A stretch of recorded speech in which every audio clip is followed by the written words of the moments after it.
El nuevo orden mundial. Los tiempos que vienen serán radicalmente diferentes a lo que hemos experimentado hasta ahora en nuestra vida. Pero se parecerán a muchas otras etapas de la historia. ¿Cómo lo sé? Porque siempre ha sido así.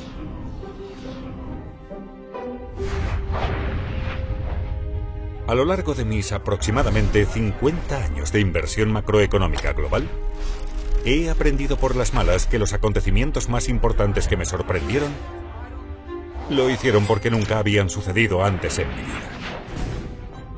Estas dolorosas sorpresas me llevaron a estudiar los últimos 500 años de historia de situaciones similares, donde vi que, efectivamente, habían sucedido antes muchas veces, con los altibajos de los imperios neerlandés, británico y estadounidense. Y cada vez que ocurrieron, eran signo de un nuevo orden mundial. Estudiar esto me enseñó valiosas lecciones que te pasaré aquí en forma destilada. Hallarás la versión completa en mi libro Principios para enfrentarse al nuevo orden mundial. Permíteme comenzar con una historia que me trajo a este punto. Cómo aprendí a prever el futuro estudiando el pasado.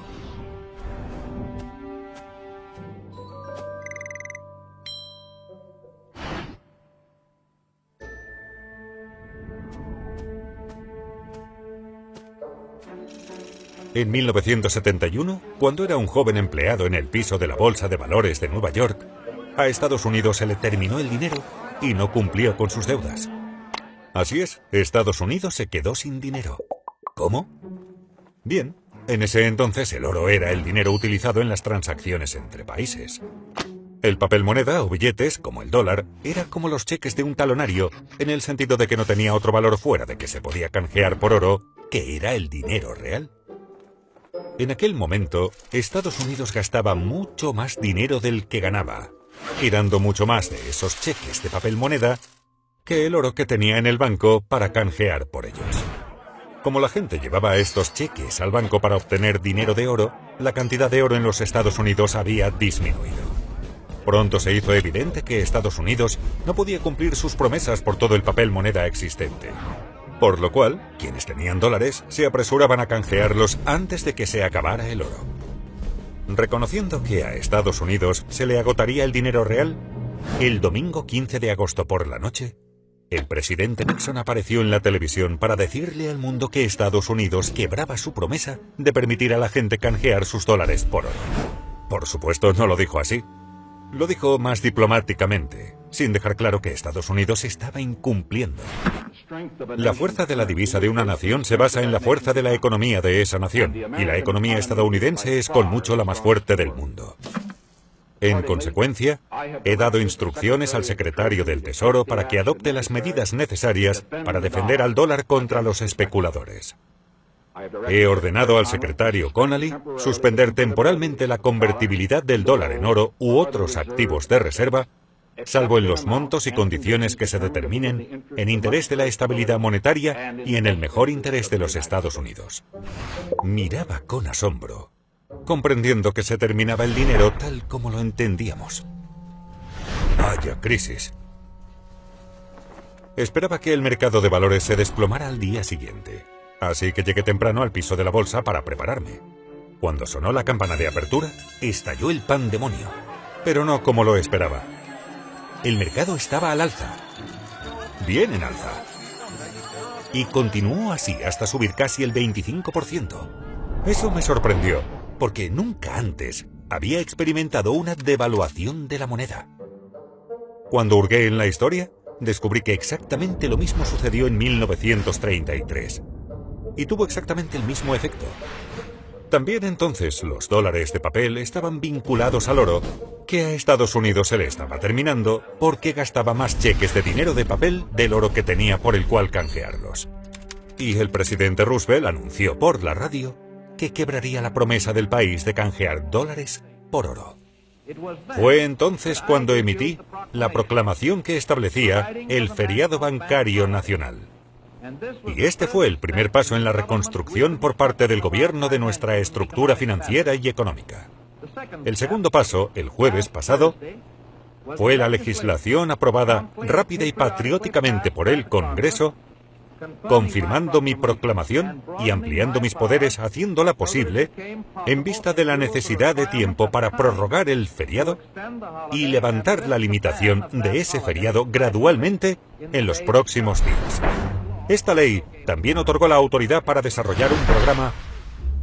En ambos casos, romper el vínculo con el oro permitió a Estados Unidos continuar gastando más de lo que ganaba, imprimiendo simplemente más dólares de papel. Como aumentó el número de dólares sin un aumento en la riqueza del país, el valor de cada dólar cayó. A medida que estos nuevos dólares entraron en el mercado, sin un aumento correspondiente de la productividad, se usaron para comprar grandes cantidades de acciones, oro y materias primas, haciendo que sus precios aumentaran. A medida que estudiaba más historia, veía que la misma cosa había sucedido antes muchas veces. Vi que, desde el comienzo de los tiempos, cuando los gobiernos gastaban mucho más de lo que recaudaron en impuestos y las condiciones empeoraban, se quedaban sin dinero y necesitaban más. Entonces imprimían más, mucho más, haciendo que su valor cayera y aumentaran los precios de casi todo, incluidas las acciones, el oro y las materias primas. Ahí fue cuando aprendí por primera vez este principio. Cuando los bancos centrales imprimen mucho dinero para aliviar una crisis, compra acciones, oro y materias primas porque su valor aumentará y el valor del papel moneda caerá. Este imprimir dinero sucedió también en 2008 para aliviar la crisis de la deuda impulsada por las hipotecas. Y en 2020, para aliviar la crisis económica provocada por la pandemia. Y casi con certeza sucederá en el futuro. Por lo tanto, sugiero que tengas en cuenta este principio. Estas experiencias me dieron otro principio. Para entender lo que se te viene, debes comprender qué sucedió antes que tú estés. Ese principio me llevó a estudiar cómo la burbuja de la bulliciosa década de 1920 se convirtió en la depresión de 1930. Cosa que me enseñó a prever y aprovechar la burbuja de 2007, que se convirtió en el desplome de 2008. Todas estas experiencias me llevaron a desarrollar un impulso, casi instintivo, de buscar situaciones similares en el pasado para aprender cómo manejar bien el futuro. Órdenes nuevos.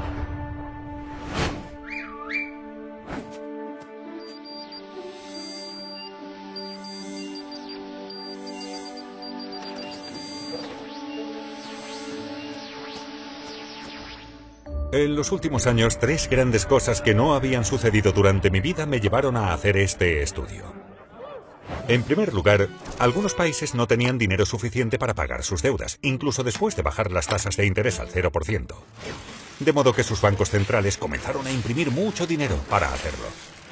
En segundo lugar, surgieron grandes conflictos internos debido a las crecientes brechas de riqueza y de valores. Esto se manifiesta en el populismo político y la polarización entre la izquierda, que quiere redistribuir la riqueza, y la derecha, que quiere defender a quienes poseen la riqueza. Y en tercer lugar, el creciente conflicto externo entre una gran potencia en ascenso y la gran potencia líder, como sucede actualmente entre China y Estados Unidos. Por lo tanto, miré hacia atrás. Vi que todo esto ya había sucedido antes, muchas veces. Y casi siempre había llevado a cambiar los órdenes nacionales y mundiales. La última vez que ocurrió esta secuencia fue de 1930 a 1945. Quizás te preguntes qué es exactamente un orden. Es un sistema de gobierno para que las personas traten entre sí. Existen órdenes internos para gobernar dentro de los países, normalmente establecidos en las constituciones. Y existe un orden mundial que rige entre países, normalmente establecido en tratados. Los órdenes internos cambian en momentos diferentes a las órdenes mundiales. Y tanto dentro de los países o entre ellos, estos órdenes suelen cambiar después de guerras. Guerras civiles dentro de países. Guerras internacionales entre países. Suceden cuando nuevas fuerzas revolucionarias derrotan a órdenes viejos y débiles. Por ejemplo, el orden interno de los Estados Unidos fue establecido en la Constitución en 1789, después de la Revolución estadounidense, y sigue funcionando hoy, aún después de la Guerra de Secesión en los Estados Unidos. Rusia se deshizo de su viejo orden y estableció uno nuevo con la Revolución Rusa de 1917, que terminó en 1991 con una revolución relativamente pacífica. China comenzó su orden interno actual en 1949, cuando el Partido Comunista Chino ganó la guerra civil. Ya habrás entendido. El orden mundial actual, comúnmente llamado el Orden Mundial de los Estados Unidos, se formó después de la victoria aliada en la Segunda Guerra Mundial, de la cual Estados Unidos emergió como la potencia mundial dominante. Se estableció en acuerdos y tratados sobre el funcionamiento de la gobernanza mundial y los sistemas monetarios. En 1944 se creó el nuevo sistema monetario mundial por el acuerdo de Bretton Woods, que estableció al dólar como principal moneda de reserva del mundo. Una moneda de reserva es una moneda que se acepta corrientemente en todo el mundo. Poseerla es factor clave para que un país se convierta en el imperio más rico y poderoso. Con una nueva potencia dominante y un nuevo sistema monetario establecidos, comienza un nuevo orden mundial. Estos cambios tienen lugar en un ciclo atemporal y universal, al cual llamo el Gran Ciclo. Comenzaré por una breve descripción general y después te daré una versión más completa. Tras ello, te remitiré a mi libro si deseas saber más. Al estudiar los 10 imperios más poderosos de los últimos 500 años y las 3 últimas divisas de reserva, pasé por el auge y el declive del imperio de los Países Bajos y el florín, el imperio británico y la libra esterlina, el auge y el declive temprano del imperio de los Estados Unidos y el dólar, y el declive y el auge del imperio chino y sus divisas, así como el auge y el declive de los imperios de España, Alemania, Francia, India, Japón, Rusia y el otomano, junto con sus conflictos significativos, según se miden en este gráfico. Para entender mejor las pautas de la China, estudié también el ascenso y la caída de las dinastías chinas y sus divisas, retrocediendo hasta el año 600. Puesto que examinar todos estos índices a la vez puede resultar confuso, me centraré en los 4 más importantes: Países Bajos, Reino Unido, Estados Unidos y China. Rápidamente verás la pauta. Ahora, simplifiquemos un poco. Como verás, ocurrieron en ciclos superpuestos de unos 250 años, con periodos de transición de 10 a 20 años entre ellos. Estas transiciones fueron habitualmente periodos de gran conflicto, porque las potencias líderes no declinan sin pelear. Entonces, ¿cómo estoy midiendo el poder de un imperio? En este estudio utilicé 8 métricas. La medida del poder total de cada país se obtiene promediando las 8. Estas son: educación, inventiva y desarrollo tecnológico, competitividad en mercados mundiales, producto económico, participación en el comercio mundial, poderío militar, el poder de su centro financiero en los mercados de capital y la fortaleza de su moneda como moneda de reserva. Debido a que estas fuerzas son mensurables, podemos ver cuán fuerte es cada país ahora y en el pasado, y si está en auge o en declive. Al examinar las secuencias de muchos países, podemos ver cómo transcurre un ciclo típico. Y como las ondulaciones nos pueden confundir, podemos simplificar un poco para enfocarnos en la pauta de relaciones de causa y efecto que impulsan el auge y el declive de un imperio típico. Como puedes ver, una mejor educación suele llevar a mayor innovación y desarrollo tecnológico y, con cierto retraso, al posicionamiento de la divisa como moneda de reserva. También verás que estas fuerzas disminuyen luego en un orden similar, reforzando mutuamente sus decadencias. Veamos ahora la secuencia típica de eventos dentro de un país que produce estas subas y bajas. En resumidas cuentas, el gran ciclo normalmente comienza después de que un conflicto importante, a menudo una guerra, define a la nueva potencia líder y al nuevo orden mundial. Como nadie quiere desafiar a esta potencia, sigue generalmente un periodo de paz y prosperidad.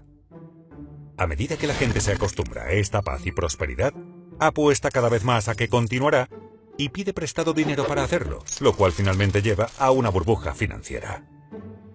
La participación del imperio en el comercio crece, y cuando la mayoría de las transacciones se realizan en su moneda, esta se convierte en una moneda de reserva, llevando a un endeudamiento aún mayor. Al mismo tiempo, esta mayor prosperidad distribuye la riqueza de manera desigual, de modo que la brecha de riqueza entre ricos y pobres aumenta. Finalmente, la burbuja financiera estalla, conduciendo a imprimir dinero y al aumento del conflicto interno entre ricos y pobres, que a su vez lleva a alguna forma de revolución para redistribuir la riqueza. Esto puede suceder pacíficamente o como una guerra civil. Mientras que el imperio lucha con este conflicto interno, su poder disminuye en relación a los poderes rivales externos en ascenso. Cuando una nueva potencia en ascenso adquiere suficiente fuerza como para competir con la potencia dominante que sufre crisis internas, se producen conflictos externos, generalmente guerras. De estas guerras internas y externas surgen nuevos ganadores y perdedores. A continuación, los ganadores se reúnen para crear el nuevo orden mundial. Y el ciclo comienza de nuevo. Cuando miré hacia atrás, vi que estas relaciones de causa y efecto impulsaron los ciclos de auges y declives desde el Imperio Romano hasta nuestros días. Vi cómo las historias de cada uno de estos ciclos se fusionaban con otras anteriores, contemporáneas y posteriores, al igual que cada historia individual se mezcla con otras para crear la épica historia de 500 años, que es nuestra historia colectiva. Y como los ciclos de la vida humana, no hay dos exactamente iguales, pero la mayoría son similares. Están impulsados por relaciones lógicas de causa y efecto que pasan por etapas, desde el nacimiento a la potencia y la madurez, hasta la debilidad y el inevitable declive. Sin embargo, eso es como decir que el ciclo de vida de una persona dura 80 años en promedio, sin reconocer que muchos son mucho más cortos y muchos son más largos. Si bien la edad puede ser un buen indicador de la longevidad futura, mejor manera es mirar los indicadores de salud. Uno también puede hacer eso con los imperios y sus signos vitales. Descubrí que observando los indicadores de cambio de poderío, pude ver en qué etapa estaba un país, cosa que me ayudó a prever lo que probablemente vendría a continuación. Ahora te llevaré por el gran ciclo con más detalle. Dame 20 minutos y te daré los últimos 500 años de historia. Y te mostraré las pautas similares en los imperios neerlandés, británico, estadounidense y chino. 500 años de grandes ciclos.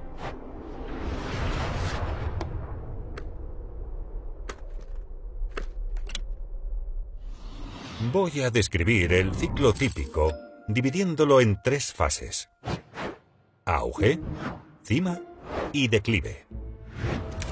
El auge.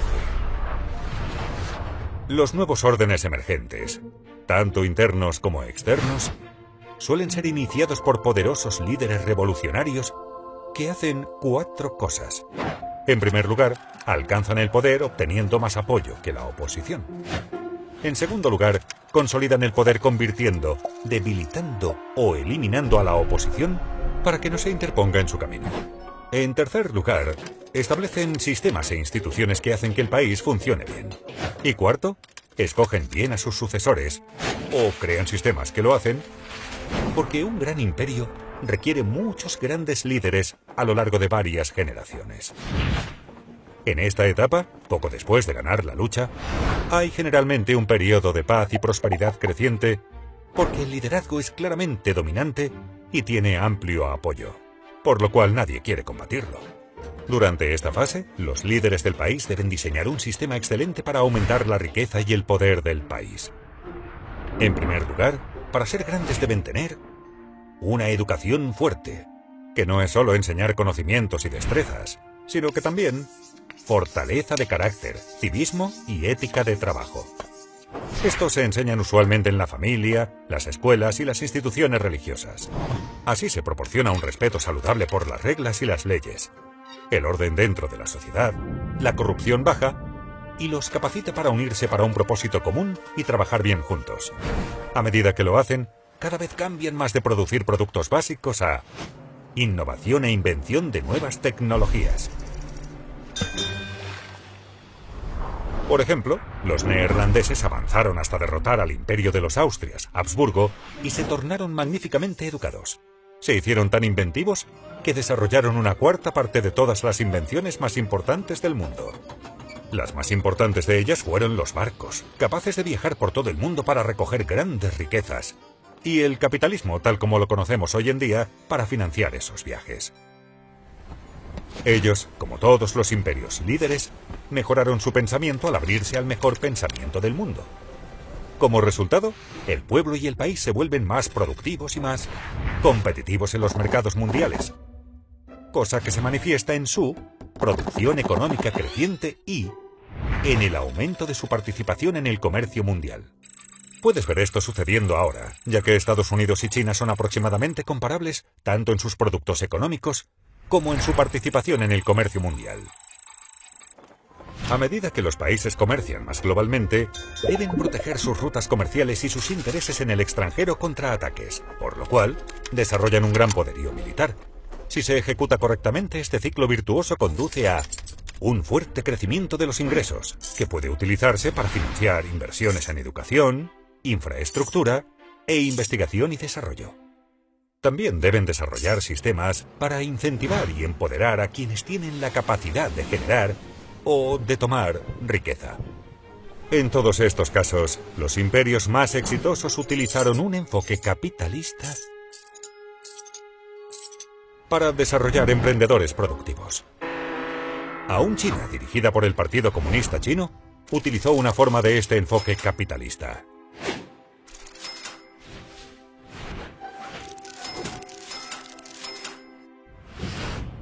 Deng Xiaoping, cuando se le preguntó sobre esto, dijo: "No importa si es un gato blanco o un gato negro, mientras atrape ratones.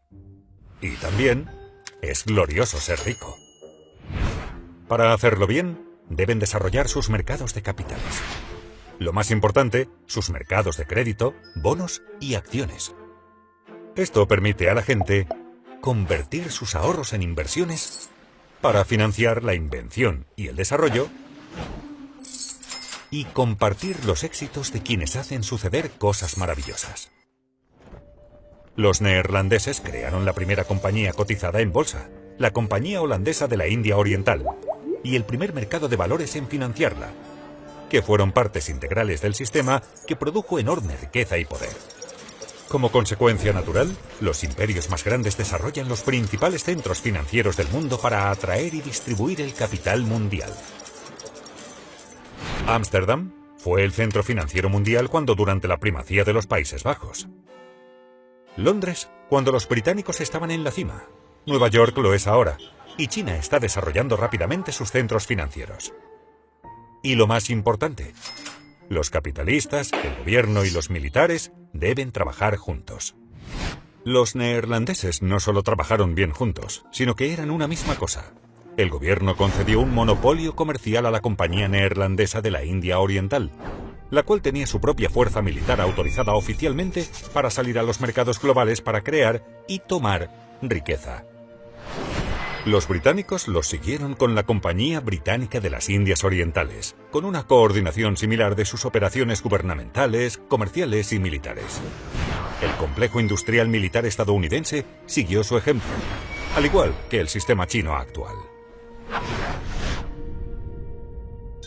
A medida que el país se convierte en el mayor imperio comercial internacional, sus transacciones pueden ser pagadas con su divisa, convirtiéndola en el medio de intercambio mundial preferido.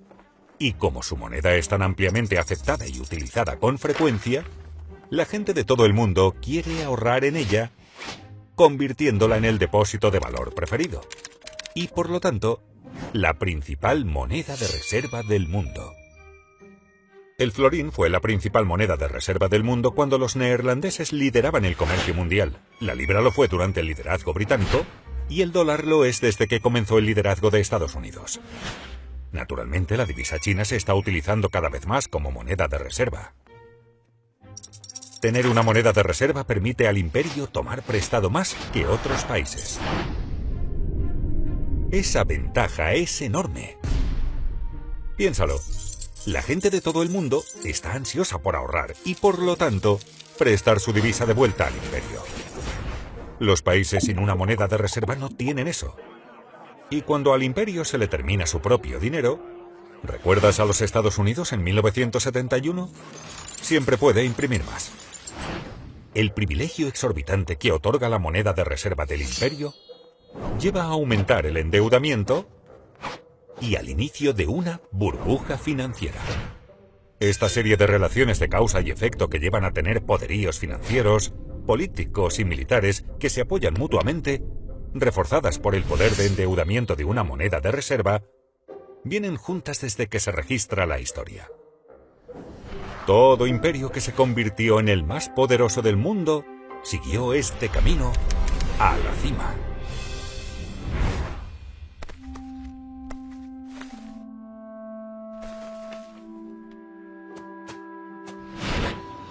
Mientras que en la fase superior se conservan la mayoría de estos poderes, los frutos de su éxito llevan en su seno las semillas de su declive.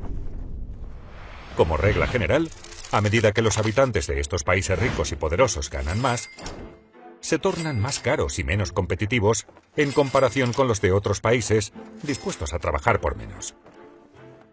Al mismo tiempo, la gente de otros países copia naturalmente los métodos y tecnologías de la potencia líder, reduciendo así aún más la competitividad de la potencia líder. Por ejemplo, los astilleros británicos tenían trabajadores menos caros que los neerlandeses.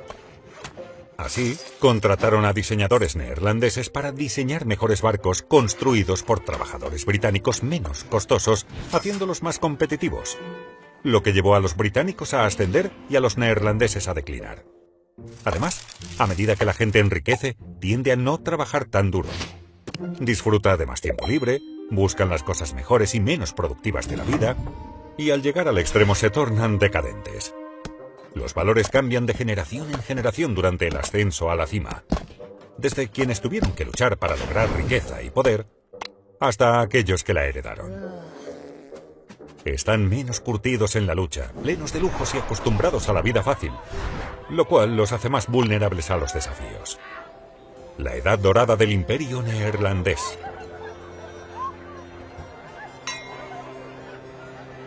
Y la era victoriana del británico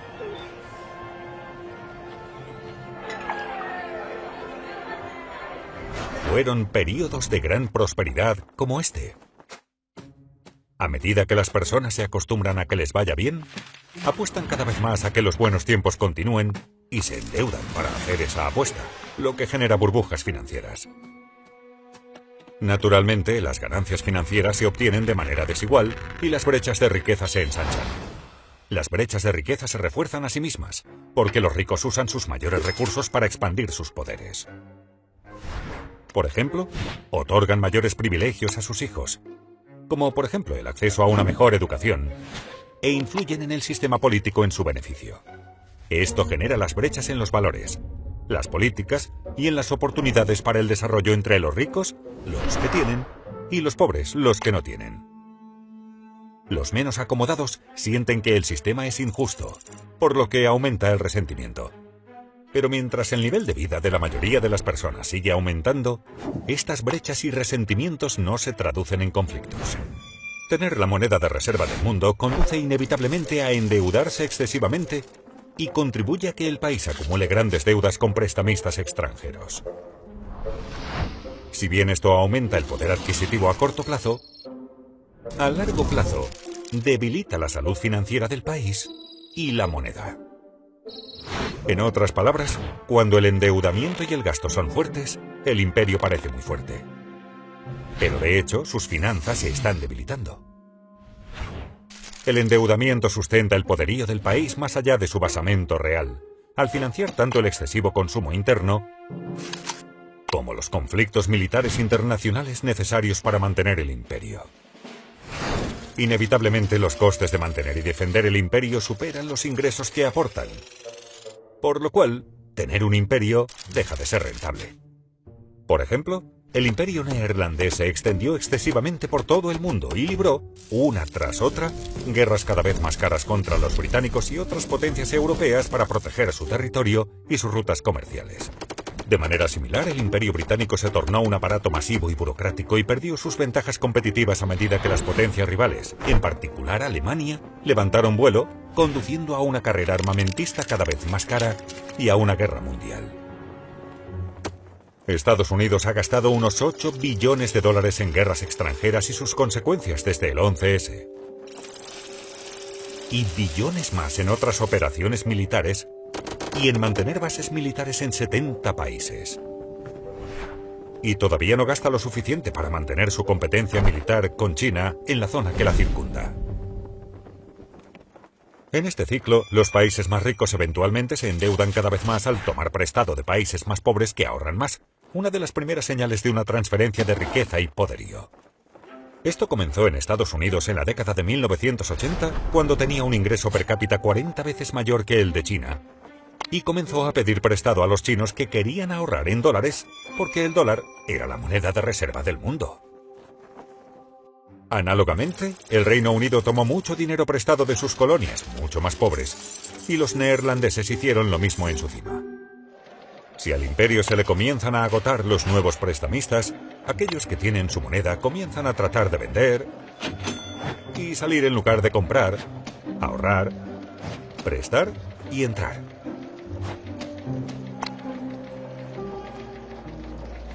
Y la fuerza del imperio comienza a declinar. El declive.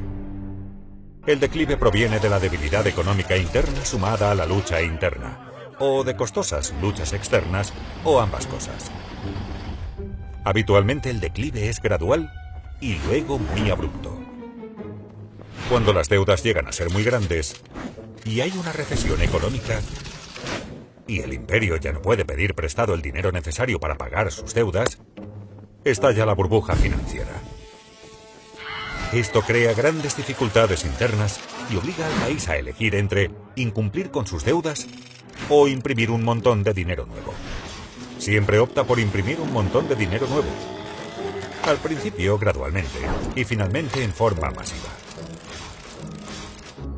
Eso hace perder valor a la moneda y aumenta la inflación. Para los neerlandeses esta fue la crisis financiera provocada por los excesos financieros y el financiamiento de la Cuarta Guerra Anglo-Neerlandesa. Análogamente para los británicos, fue pagar por sus excesos financieros y por sus deudas de las dos guerras mundiales. Y para Estados Unidos han sido 3 ciclos de bonanza financiados por deuda y crisis desde la década de 1990, con el Banco Central interviniendo cada vez con medidas más fuertes.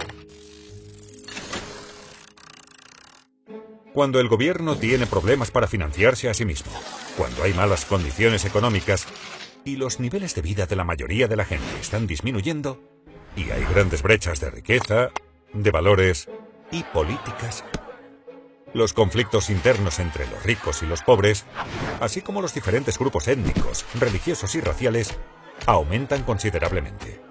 Esto conduce al extremismo político que se manifiesta como populismo, de izquierda o de derecha. Los de izquierda buscan redistribuir la riqueza, mientras que los de derecha buscan mantener la riqueza en manos de los ricos. En esos tiempos es habitual que los impuestos a los ricos aumenten. Y cuando los ricos temen que se les vaya a quitar su riqueza y bienestar, se trasladan a lugares, activos y divisas en los que se sienten más seguros.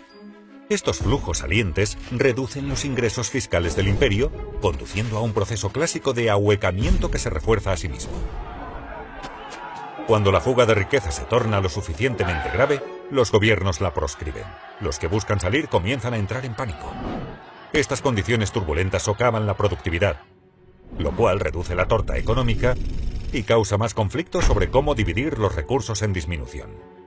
Los líderes populistas emergen de ambas partes y se comprometen a tomar el control y poner orden. Ahí es cuando la democracia se enfrenta a su máximo desafío, ya que no logra controlar la anarquía, y es cuando más probable es el paso a un líder populista fuerte que pondrá orden en el caos. A medida que el conflicto dentro del país se intensifica, conduce a alguna forma de revolución o guerra civil para redistribuir la riqueza y forzar los grandes cambios necesarios. Esto puede ser pacífico, manteniendo el orden existente, pero más a menudo es violento y cambia el orden. Por ejemplo, la revolución de Roosevelt para redistribuir la riqueza fue relativamente pacífica y mantuvo el orden interno existente. Mientras que la Revolución Francesa, la Revolución Rusa y la Revolución China fueron mucho más violentas y condujeron a nuevos órdenes internos. Este conflicto interno debilita al imperio y lo torna vulnerable a los rivales externos en ascenso, quienes, al ver esta debilidad interna, están más inclinados a plantear un desafío. Esto aumenta el riesgo de un gran conflicto internacional, en particular si el rival ha construido una fuerza militar comparable. Defenderse a sí mismo y al propio imperio contra sus rivales exige un gran gasto militar, que tiene que ocurrir mientras las condiciones económicas internas se están deteriorando y menos puede el imperio permitírselo. Dado que no existe un sistema viable para resolver pacíficamente las controversias internacionales, estos conflictos se resuelven normalmente mediante pruebas de poder. A medida que se plantean desafíos más audaces, el imperio líder se enfrenta a la difícil elección de luchar o retirarse. Luchar y perder es el peor resultado, pero retirarse también es malo, ya que cede el progreso al rival e indica a aquellos países que están pensando por cuál bando optar que el imperio es débil. Las malas condiciones económicas traen más lucha por la riqueza y el poder, lo cual inevitablemente conduce a algún tipo de guerra. Las guerras son terriblemente costosas. Al mismo tiempo, producen los desplazamientos tectónicos que realinean los nuevos órdenes con las nuevas realidades de la riqueza y el poder en el mundo. Cuando quienes poseen la moneda de reserva y las obligaciones del imperio en declive pierden la fe y las venden, eso marca el final de su gran ciclo. De las aproximadamente 750 divisas que existieron desde 1700, ahora existen menos del 20%, y todas ellas han perdido valor.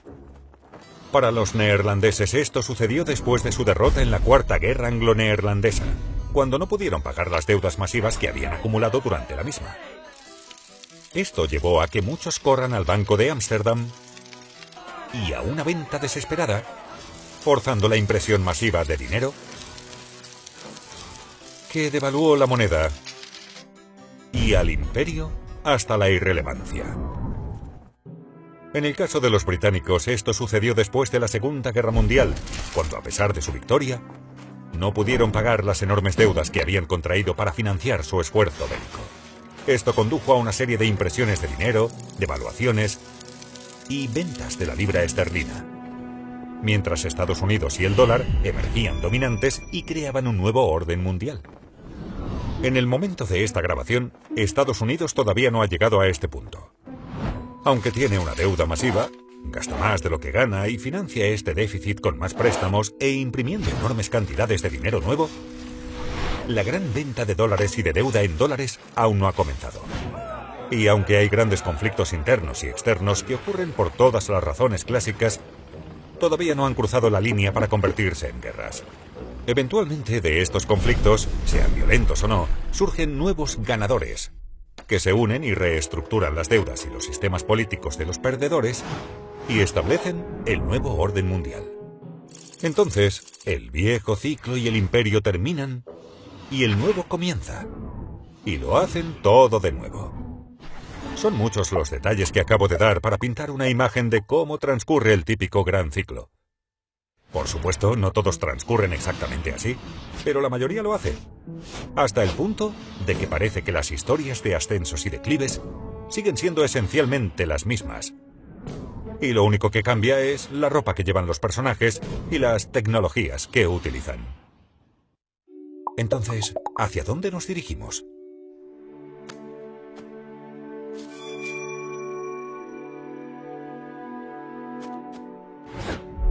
El futuro.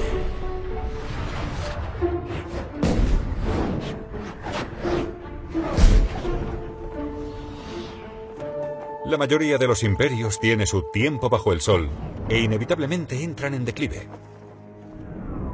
Revertir un declive es difícil porque requiere deshacer mucho de lo que ya se ha hecho, pero es posible.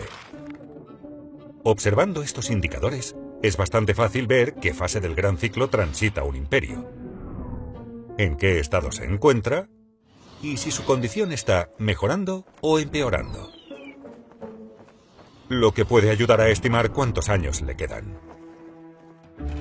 Aún así, estas estimaciones no son precisas, y el ciclo puede prolongarse si los responsables prestan atención a sus signos vitales y los mejoran. Por ejemplo, sabiendo que una persona tiene 60 años, su estado físico, si fuma o no, y algunos otros signos vitales básicos, se puede estimar su longevidad. Uno también puede hacer eso con los imperios y sus signos vitales. No será preciso, pero será ampliamente indicativo y dará una orientación clara sobre los pasos que hay que dar para aumentar la longevidad. En la mayoría de los casos, la mayor guerra de una nación es consigo misma, sobre si puede o no tomar las decisiones difíciles necesarias para mantener el éxito. En cuanto a lo que tenemos que hacer, se reduce a dos cosas: ganar más de lo que gastamos y tratarnos bien los unos a los otros. Todas las demás cosas que he mencionado, educación sólida, inventiva, competitividad y todo lo demás, son solo formas de conseguir estas dos cosas. Es fácil medir si las estamos haciendo. Así que, al igual que las personas que quieren ponerse en forma, pongámonos en el programa y mejoremos nuestras constantes vitales. Hagámoslo a título individual y a título colectivo. Mi objetivo al compartir esta imagen de cómo funciona el mundo y algunos principios para afrontarlo bien es ayudarte a reconocer dónde estamos y los retos a los que nos enfrentamos, y a tomar las decisiones sabias necesarias para navegar bien en estos tiempos.